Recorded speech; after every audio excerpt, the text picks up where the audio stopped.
I can't even really expect sympathy because I'm a grown man and it's just a part of life. You feel me? When you in the streets, you gotta be ready to go do some prison time. But If you haven't already heard of Rio Da Yung Og, you might be familiar with his mixtape, Fiend Lives Matter, that dropped December 10th. It's getting a lot of recognition for breaking into the top 10 on Apple Music, all while Rio is behind bars. He's currently serving 3 years and 8 months for possession of a gun and the intent to distribute controlled substances. This is all stemming from a case that started in 2019. But while he was out on bond, he managed to climb his way to the top of the Michigan hip-hop scene, and he was blowing up before everything came crashing down. He began his term in the summer of this year, but he's still been making noise. The buzz he built before getting locked up has been keeping his name alive. Rio is from Flint, Michigan, and he's been in the streets most of his life. In his youth, he was forced by his uncle to sell drugs rather than focusing on his own future. This led him down a shaky path, and before he knew it, he felt like it was too late to turn back. One of the unique physical features of Rio is the scar on his cheek. He said he got it when he was 12 and he was smoking weed with a friend.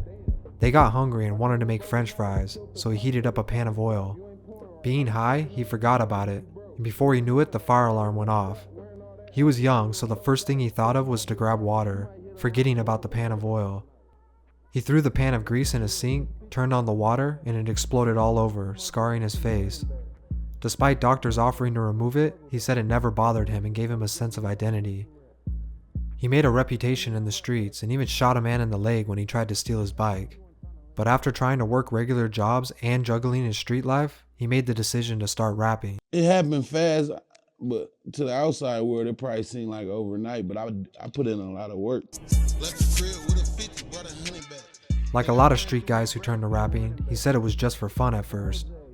One day he was just chilling with his friends when he met a guy who was selling a music studio for $400, with all the equipment included. They bought it thinking it was too good of a deal to pass up, but they had no idea how to work any of the equipment. He says this is why his earlier music from 2016 and 2017 has no mix, and he admits it could have been a lot better.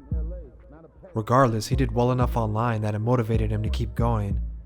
He has a unique flow and funny catchphrases which made his music stand out. He says he always wanted to make music without a filter, so he's just saying everything nobody else wants to say on a song. Other Michigan rappers like Peasy co-signed Rio and gave him game on how he could blow up. He started taking it more seriously, dropping song after song until the videos started taking off. In early 2019, he says he was in the wrong place at the wrong time. He got arrested with conspiracy to possess and intent to distribute cocaine base and heroin. He was named alongside 5 other people and was offered a plea deal. Rio said he had hoped for probation or an early release because he's only ever had 2 marijuana arrests on his record. But in court, they pulled up his music videos and used his lyrics and visuals to help charge him. He sat for over 2 weeks before getting bonded out. Now he really needed money to pay for a lawyer. His cousin came to him and told him he should upload his songs to Apple Music and he could probably make a little money. Still feeling doubtful, he gave it a shot anyways. After getting a $1,600 check from Apple Music, he knew it was go time. He called me like, hey, like you just got some money here. I ain't never seen that shit come this quick. I'm like, how much was it? He like $1,600. He went and got the money out the bank and brought it to me. And from there on, I'm like, I gotta do this. Before he knew it, his checks were doubling every month and he was making legit money, so he had no choice but to take it more serious. Rio really blew up in 2020 though for his album, City on My Back, that took off. At this point his name was reaching all over and he was getting millions of views every song he dropped. This buzz even got him songs with people like Lil Yachty. He was traveling, doing shows, selling features, and flexing his new success that he worked for years to get. Unfortunately, right in the middle of blowing up, he was still fighting the case from the year before. In interviews, he was still positive he could get off in probation. But the more time that went on, he revealed he did take a plea deal for 5 years in a federal prison.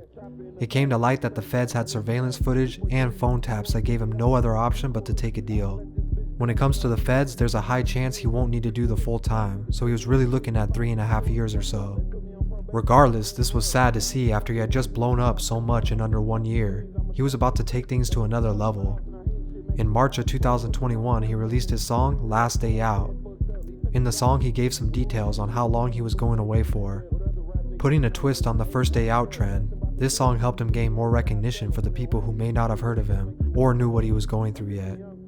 Shortly after, he turned himself in and started his time.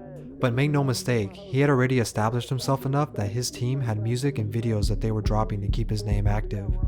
On December 10th, his mixtape Fiend Lives Matter came out and went crazy, proving even though he was gone, he was still gonna make noise for Flint, Michigan. This project landed him in the top 10 of Apple Music this week, which speaks volumes considering he's locked up.